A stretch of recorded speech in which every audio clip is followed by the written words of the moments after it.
প্রিয় শিক্ষার্থী বন্ধুরা, চলে আসলাম একাদশ অধ্যায়ের বেসিক কনসেপ্টগুলো নিয়ে আলোচনা করার একটা ক্লাসে।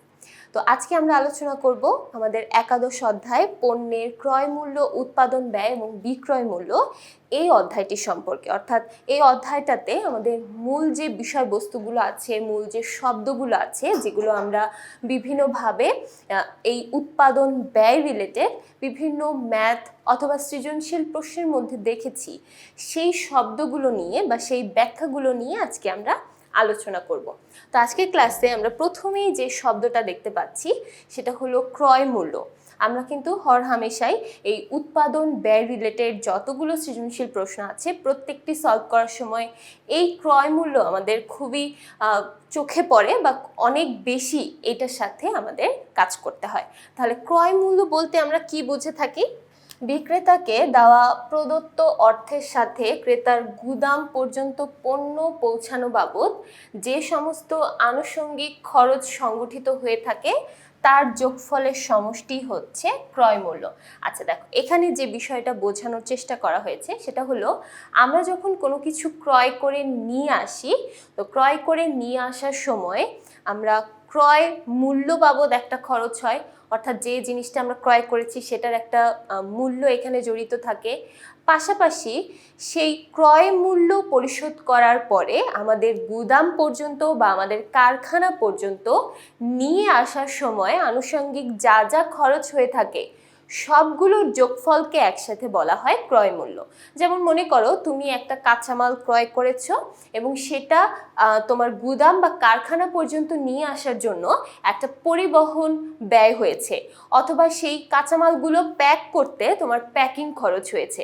তাহলে এই প্রত্যেকটা খরচের যোগফলকে আমরা একসাথে বলে থাকি ক্রয় মূল্য। অর্থাৎ কাঁচামালের মূল্য মানে শুধুমাত্র সেই জিনিসটার দাম নয়, সেই কাঁচামালের সাথে জড়িত প্রত্যেকটা খরচকে একসাথে ক্রয় মূল্য বলা হয়ে থাকে। তাহলে এটা গেল আমাদের ক্রয় মূল্য। এরপর আমরা দেখি আমাদের পরবর্তীতে বলা হয়েছে বিক্রয় মূল্য। তাহলে দেখো, বিক্রয় মূল্য জিনিসটা কি? ক্রয়কৃত পণ্য বা উৎপাদিত পণ্যকে বিক্রয় উপযোগী করে তোলার জন্য, অর্থাৎ ভোক্তার নিকট পৌঁছানো পর্যন্ত ক্রয় মূল্যের সাথে অন্যান্য পরোক্ষ খরচ, যেমন দোকান ভাড়া, কর্মচারীদের বেতন, বিদ্যুৎ বিল, বিজ্ঞাপন খরচ, পরিবহন খরচ ইত্যাদি যোগ করে মোট ব্যয় নির্ধারণ করা হয়। এই মোট ব্যয়ের সাথে প্রত্যাশিত মুনাফা যোগ করে বিক্রয় মূল্য নির্ধারণ করা হয়। তাহলে দেখো, কোনো একটা পণ্যের জন্য বিক্রয় মূল্য কত হবে এটার উপর ডিপেন্ড করে অনেক কিছু। অর্থাৎ সেই পণ্যটা আমরা কত ক্রয় মূল্য দিয়ে ক্রয় করে এনেছি, সেই পণ্যটা বানানোর জন্য আমাদের কি কি পরোক্ষ খরচ হয়েছে এবং আমাদের বিজনেসের আরও কি কি পরোক্ষ খরচ আছে, এই প্রত্যেকটাকে একসাথে করে বা প্রত্যেকটা সংযুক্তির মাধ্যমে আমরা যে মূল্যটা পাই সেটা হচ্ছে আমাদের মোট ব্যয়।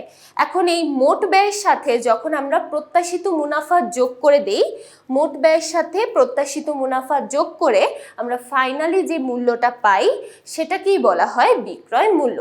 তারপর দেখতে পাচ্ছি উৎপাদন ব্যয়। উৎপাদন ব্যয় বলতে কি বোঝানো হয়? স্বাভাবিকভাবে কোনো উৎপাদন বা অর্জন করতে যে ব্যয় হয় তার সমষ্টি হচ্ছে উৎপাদন ব্যয়। অর্থাৎ কোনো একটা পণ্য উৎপাদন করার সময় বা সেটা তৈরি করার সময় আমাদের ওভারঅল যা যা খরচ হয় সেই উৎপাদনের সাথে জড়িত প্রত্যেকটা খরচকে একসাথে বলা হয় উৎপাদন ব্যয়। কোনো পণ্য বা সেবা সৃষ্টি বা উৎপাদন করতে যে মূল্য ত্যাগ করতে হয় বা খরচ হয় তাকেই উৎপাদন ব্যয় বলা হয়। কোনো দ্রব্য কারখানায় উৎপাদনের জন্য কাঁচামাল ক্রয় থেকে শুরু করে দ্রব্যটি ব্যবহারের উপযোগী পণ্যে পরিণত করার জন্য যাবতীয় খরচের সমষ্টি হলো দ্রব্যের উৎপাদন ব্যয়।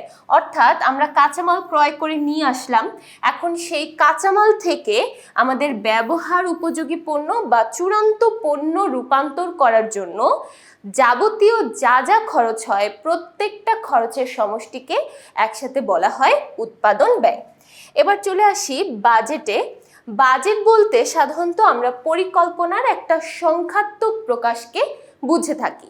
তাহলে বাজেটকে বলা হয় ভবিষ্যৎ পরিকল্পনার সংখ্যাত্মক প্রকাশ বা ভবিষ্যৎ কর্মপ্রণালীর দিক নির্দেশনা, অর্থাৎ ভবিষ্যতে আমরা কিভাবে কাজ করব সেই পরিকল্পনা অনুযায়ী যখন আমরা সংখ্যার মাধ্যমে সেই পরিকল্পনাটাকে সাজাবো বা বিশ্লেষণ করব, সেটাকেই বলা হয় বাজেট।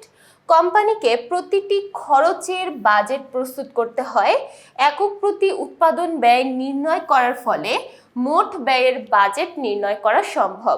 অর্থাৎ আমরা একক প্রতি কত টাকা ব্যয় করে উৎপাদন করতে পারছি এটা নির্ণয় করার মাধ্যমে আমরা বুঝতে পারি আমাদের মোট ব্যয়টা ঠিক কতটুকু হতে পারে, অর্থাৎ একটা আরেকটার জন্য বাজেট হিসেবে কাজ করে।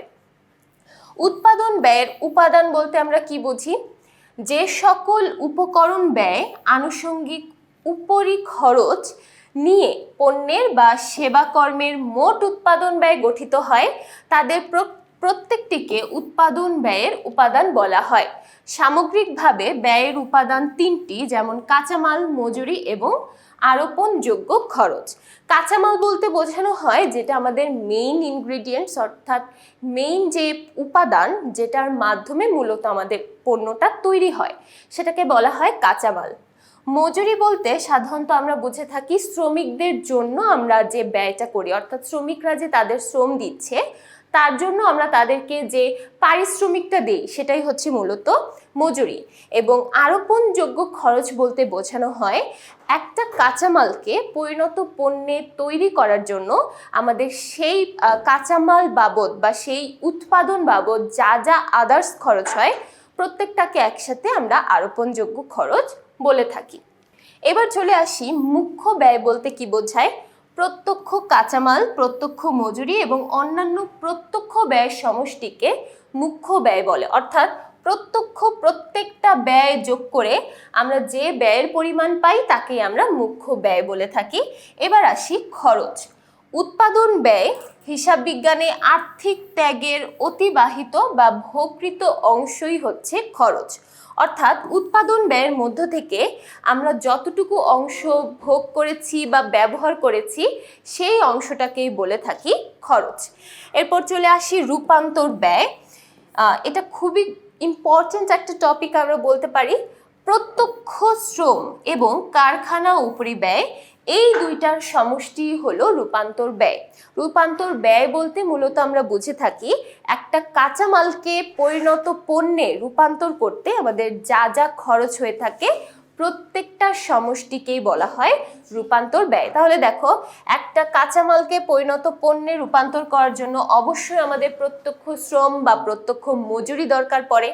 এছাড়াও কারখানায় যে উপরি ব্যয়গুলো হয় এগুলো ছাড়া কিন্তু আমরা উৎপাদন করতে পারবো না। তাই এই দুইটার সমষ্টিকে একসাথে রূপান্তর ব্যয় বলা হয়।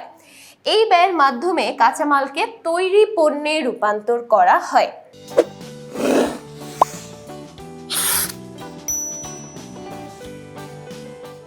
এরপর আসি ব্যয় বলতে সাধারণত কি বোঝানো হয়। কোনো অর্থনৈতিক সম্পদ অর্জনের জন্য যে মূল্য ত্যাগ করতে হয় তাকে ব্যয় বলে। অর্থাৎ কোনো একটা সম্পত্তি অর্জন করার জন্য তুমি যে অর্থের মূল্য বা আর্থিক মূল্য ত্যাগ করবে সেটাকেই বলা হয় ব্যয়। যেমন সংক্ষেপে বলা যায় ব্যয় হচ্ছে মূল্য হিসেবে কিছু দেওয়া বা ত্যাগ করা। অর্থাৎ কোনো একটা কিছুর মূল্য বাবদ আমরা যা কিছু দিয়ে দিই বা ত্যাগ করি সেটাকেই বলা হয় ব্যয়। এবার আসি প্রত্যক্ষ কাঁচামাল বলতে আমরা কি বুঝি। যে কাঁচামাল উৎপাদিত পণ্যের প্রধান উপাদান, অর্থাৎ যে প্রধান উপাদানের মাধ্যমে আমার মূলত পণ্যটা তৈরি হচ্ছে সেটাকে আমরা বলে থাকি প্রত্যক্ষ কাঁচামাল। এবং এর খরচ সহজে এবং সরাসরিভাবে উৎপাদিত দ্রব্যের ব্যয় রূপে চিহ্নিত করা যায়। অর্থাৎ এটাকে আমরা যে কোনো উৎপাদিত দ্রব্যের জন্য ব্যয় হিসেবে চিহ্নিত করতে পারি। তাই হলো প্রত্যক্ষ কাঁচামাল। প্রত্যক্ষ কাঁচামাল মূল্য ব্যয়ের অন্তর্গত করা হয়। প্রত্যক্ষ কাঁচামালকে আমরা সাধারণত সেই কাঁচামালের যতটুকু বাবদ মূল্য দাঁড়াচ্ছে বা মুখ্য ব্যয় যতটুকু আছে সেই মুখ্য ব্যয়ের অন্তর্ভুক্ত আমরা করে ফেলি। এবার আসি পরোক্ষ কাঁচামাল। পরোক্ষ কাঁচামাল বলতে বোঝানো হয় প্রত্যক্ষ কাঁচামাল বাদে অন্যান্য সমস্ত ধরনের মালামালকে, অর্থাৎ প্রত্যক্ষ কাঁচামাল বাদ দিয়ে অন্যান্য যা যা উপকরণ আমরা সেই পণ্যটা তৈরি করতে ব্যবহার করে থাকি প্রত্যেকটা সমষ্টিকে একসাথে বলা হয় পরোক্ষ কাঁচামাল। যেমন এখানে একটা উদাহরণের মাধ্যমে বোঝানো হয়েছে, যদি আমরা শার্ট তৈরি করতে চাই, শার্ট তৈরি করার জন্য সেই শার্টের কাপড়টা হলো আমাদের প্রত্যক্ষ কাঁচামাল, কিন্তু সেই শার্টের কাপড় বাদ দিয়ে অন্যান্য যা যা কিছু আমরা ব্যবহার করছি, যেমন সুতা হতে পারে, বোতাম হতে পারে, এই প্রত্যেকটাই হচ্ছে সেই শার্ট তৈরির জন্য পরোক্ষ কাঁচামাল। আবার যদি আমরা আসবাবপত্র তৈরি করতে চাই তাহলে পেরেক হচ্ছে পরোক্ষ কাঁচামাল। জুতা তৈরি করার ক্ষেত্রে আঠা হলো পরোক্ষ কাঁচামাল। পরোক্ষ কাঁচামাল পণ্য তৈরিতে সহায়ক উপাদান হিসেবে কাজ করে, অর্থাৎ এটা প্রধান উপাদান নয়, কিন্তু এটা সেই উৎপাদন করতে সহায়তা করে থাকে। এরপর চলে যাচ্ছি প্রত্যক্ষ শ্রম। কোনো দ্রব্য উৎপাদন করতে সরাসরি যে শ্রম জড়িত থাকে তাকে প্রত্যক্ষ শ্রম বলে। অর্থাৎ একটা উৎপাদন করার সময় সাধারণত শ্রমিকরা যে শ্রম দেওয়ার মাধ্যমে আমাদেরকে উৎপাদন করে দেয় এবং সেই শ্রমের বাবদ আমরা সাধারণত তাদেরকে মজুরি প্রদান করে থাকি, তাই আমরা প্রত্যক্ষ শ্রম বা প্রত্যক্ষ মজুরি বলতে কিন্তু একটা বিষয়কেই বুঝে থাকি। প্রত্যক্ষ শ্রম হলো উৎপাদনের সাথে জড়িত বা উৎপাদনের সাথে সরাসরি জড়িত শ্রম। এরপর দেখতে পাচ্ছি পরোক্ষ মজুরি। যেসব শ্রমিক সরাসরি উৎপাদন কার্যে জড়িত নয় তবে উৎপাদন কাজে সহায়তা করে, অর্থাৎ যারা উৎপাদন কাজে সহায়তা করছে কিন্তু সরাসরি জড়িত নয়। যেমন আমরা বলতে পারি একটা কারখানার জন্য যারা সিকিউরিটি গার্ড তাদেরকে আমরা যখন মজুরি প্রদান করি সেটা কিন্তু একটা পরোক্ষ শ্রম। তারা কিন্তু সরাসরি সেই পণ্যদ্রব্য উৎপাদনের কাজে জড়িত নয়, তবে তারা কারখানাকে পাহারা দিচ্ছে, তাই সেই জন্য আমরা তাদের এই শ্রমটাকে বলতে পারি পরোক্ষ শ্রম। যেমন এখানে একটা উদাহরণ দেওয়া আছে, গার্মেন্টস কারখানার ম্যানেজারের বেতনকে পরোক্ষ শ্রম বলা হয়, অর্থাৎ যারা সরাসরি কাজ করছে, যারা সরাসরি পণ্য উৎপাদন করছে তারা ব্যতীত অন্যান্য যতগুলো ব্যক্তিবর্গ থাকবে বা যতগুলো কর্মচারী থাকবে প্রত্যেকের বেতন হয়ে যাবে পরোক্ষ মজুরি। এবার আসি আরোপণযোগ্য খরচ। প্রত্যক্ষ কাঁচামাল এবং মজুরি ব্যতীত উৎপাদিত পণ্যের সাথে সরাসরি সম্পর্কিত খরচকে প্রত্যক্ষ খরচ বলে। এই খরচগুলোকে আরোপণযোগ্য খরচও বলা হয়। তার মানে কাঁচামাল এবং মজুরি বাদ দিয়ে অন্যান্য সহায়ক যা যা খরচ আছে প্রত্যেকটা খরচকে আমরা বলতে পারি আরোপণযোগ্য খরচ। যেমন এখানে কিছু উদাহরণ দেওয়া আছে। দালান কোঠা নির্মাণ করার ক্ষেত্রে বিশেষ কংক্রিট মিক্সারের ভাড়া, স্থাপত্য নকশা প্রণয়ন খরচ, জুতা তৈরির জন্য বিশেষভাবে প্রস্তুত করা ফর্মা বা পায়ের ছাপ, অর্থাৎ একটা কাঠামো তৈরি করার জন্য যে পণ্যটা আমরা তৈরি করছি সেই পণ্যের জন্য আমরা যে ডিজাইন করছি বা যে কাঠামো তৈরি করছি সেই কাঠামোটা তৈরি করার জন্য আমাদের যা যা খরচ হয় প্রত্যেকটাকে আমরা বলতে পারি আরোপণযোগ্য খরচ। এবার চলে আসি প্রত্যক্ষ খরচ। আমরা এতক্ষণে প্রত্যক্ষ খরচের অনেকগুলো পার্ট পড়ে এসেছি, এবার আমরা প্রত্যক্ষ খরচটা সম্পর্কে আরো ডিটেলসে পড়ব। ক্রেতার দোকান বা গুদামে পৌঁছানো পর্যন্ত যে সমস্ত খরচ সংগঠিত হয় তাকে প্রত্যক্ষ খরচ বলে। এখানে দেখো বোঝানো হয়েছে যে আমরা যখন ক্রয় করে নিয়ে আসার সময় আমাদের দোকান বা গুদাম পর্যন্ত পৌঁছানো বাবদ আমরা যা যা খরচ করছি প্রত্যেকটা খরচকে একসাথে প্রত্যক্ষ খরচ বলে।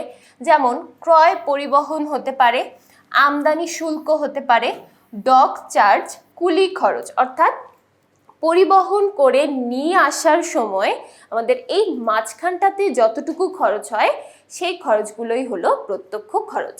এবার আসি পরোক্ষ খরচ। পরোক্ষ খরচ বলতে বোঝানো হয় যে ব্যয় উৎপাদিত প্রত্যেকটি পণ্যের জন্য আলাদাভাবে নির্দিষ্ট করা যায় না, তাই পরোক্ষ খরচ। অর্থাৎ প্রত্যক্ষ খরচগুলো বাদ দিয়ে আমরা আদার্স যা যা খরচ করে থাকি সেই প্রত্যেকটা খরচকে আমরা পরোক্ষ খরচ বলতে পারি। এবার আসি কারখানা উপরিব্যয়। কারখানা উপরিব্যয় বলতে সাধারণত কারখানায় আমাদের যতগুলো খরচ হয়ে থাকে সবগুলো সমষ্টিকেই বোঝায়। যেমন কারখানায় ব্যবহৃত প্রত্যক্ষ কাঁচামাল ও প্রত্যক্ষ শ্রম বা মজুরি ব্যতীত উৎপাদনের অন্যান্য যাবতীয় খরচ হচ্ছে কারখানা উপরিব্যয়। এখানে কয়েকটা উদাহরণ দেওয়া আছে। কারখানার ভাড়া, জ্বালানি খরচ, বিদ্যুৎ ও পানি সরবরাহ খরচ, এছাড়া হতে পারে যন্ত্রপাতির অবচয়। এই প্রত্যেকটা খরচকে আমরা একসাথে কারখানা উপরিব্যয় বলে থাকি। এরপর দেখতে পাচ্ছি প্রশাসনিক উপরিব্যয়। প্রশাসনিক উপরিব্যয়ের আরেকটি নাম হচ্ছে অফিস উপরিব্যয়। তাহলে অফিস উপরিব্যয়টা কি? অফিস এবং প্রশাসনিক সম্পর্কিত যা যা খরচ হয়ে থাকে সেগুলোকে আমরা সাধারণত প্রশাসনিক খরচ বলে থাকি। যেমন অফিসের কর্মচারীর বেতন পরিশোধ করতে হয়, অফিসের ভাড়া পরিশোধ করতে হয়, অফিস সংক্রান্ত অন্যান্য যে কোনো ধরনের ব্যয় সাধারণত যেগুলো আমাদের অফিসেই হয়ে থাকে। যেমন আমাদের ডাক ও তারের একটা খরচ হয়, টেলিফোন বিল খরচ হয়, বিদ্যুৎ বিলের খরচ হয়। এছাড়া ছাপা ও মণিহারি বাবদ আমাদের কিছু খরচ করতে হয় প্রশাসনিক বিভিন্ন কাজকর্মের জন্য। এই প্রত্যেকটা খরচকে আমরা একসাথে প্রশাসনিক উপরিব্যয় বলতে পারি। এরপর আছে বিক্রয় উপরিব্যয়। তৈরি পণ্যের বিক্রয় এবং বিতরণের জন্য যাবতীয় খরচকে বিক্রয় উপরিব্যয় বলে। অর্থাৎ একটা পণ্য তৈরি হওয়ার পর সেটা বিক্রয় করার জন্য আমরা বিক্রয় সংক্রান্ত যা যা খরচ করে থাকি সেগুলোকে আমরা বলে থাকি বিক্রয় উপরিব্যয়।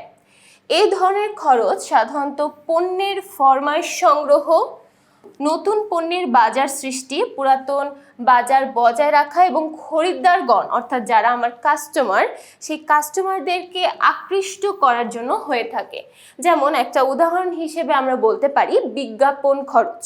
বিজ্ঞাপন খরচের মাধ্যমে আমার বিক্রয়ের পরিমাণটা বৃদ্ধি পেয়ে যায়। এবার সবার শেষে আমরা যে শব্দটা দেখতে পাচ্ছি সেটা হলো উৎপাদন ব্যয় বিবরণী। অর্থাৎ এই অধ্যায়ে মূলত আমাদের যে কাজটা করতে হয় বা যে ম্যাথটা তৈরি করতে হয় সেটা হচ্ছে উৎপাদন ব্যয় বিবরণী। উৎপাদনকারী প্রতিষ্ঠানসমূহ কোনো একটি নির্দিষ্ট সময়ের জন্য উৎপাদন ব্যয়ের বিভিন্ন উপাদানকে ধারাবাহিকভাবে সাজিয়ে যে বিবরণী প্রস্তুত করে তাকে উৎপাদন ব্যয় বিবরণী বা ব্যয় তালিকা বলা হয়। অর্থাৎ একটা উৎপাদনকারী প্রতিষ্ঠান তাদের পণ্য উৎপাদন সংক্রান্ত যা যা ব্যয় হচ্ছে প্রত্যেকটা ব্যয়কে যখন একটা বিবরণীর মাধ্যমে প্রকাশ করে সেই বিবরণীটাকে আমরা বলে থাকি উৎপাদন ব্যয় বিবরণী। আর্থিক বছরের শেষে অথবা মাসিক, ত্রৈমাসিক, অর্ধবার্ষিক যে কোনো সময়ের জন্য প্রতিষ্ঠান এই বিবরণী তৈরি করতে পারে। অর্থাৎ এটা হতে পারে মাসিক, ত্রৈমাসিক, বাৎসরিক, যে কোনো সময়ের জন্য একটা নির্দিষ্ট সময়ের জন্য বা নির্দিষ্ট একটা সময়সীমার জন্য সাধারণত এই উৎপাদন ব্যয় বিবরণী প্রস্তুত করতে হয়। তাহলে দেখো আজকের পর্বে আমরা আলোচনা করলাম আমাদের একাদশ অধ্যায় রিলেটেড যে সকল বিষয়বস্তুগুলো বা যে সকল শব্দগুলো আমরা প্রতিনিয়ত দেখে এসেছি সেই শব্দগুলোর প্রত্যেকটার ব্যাখ্যা আজকে আমরা দেখে নিলাম। আশা করছি প্রত্যেকটা তথ্য সবাই খুব ভালোভাবে বুঝতে পেরেছি। পরবর্তী পর্বগুলো দেখার জন্য সবাইকে আমন্ত্রণ জানিয়ে আজকে এখানেই শেষ করছি। সবাই ভালো থাকবে, সুস্থ থাকবে। ধন্যবাদ।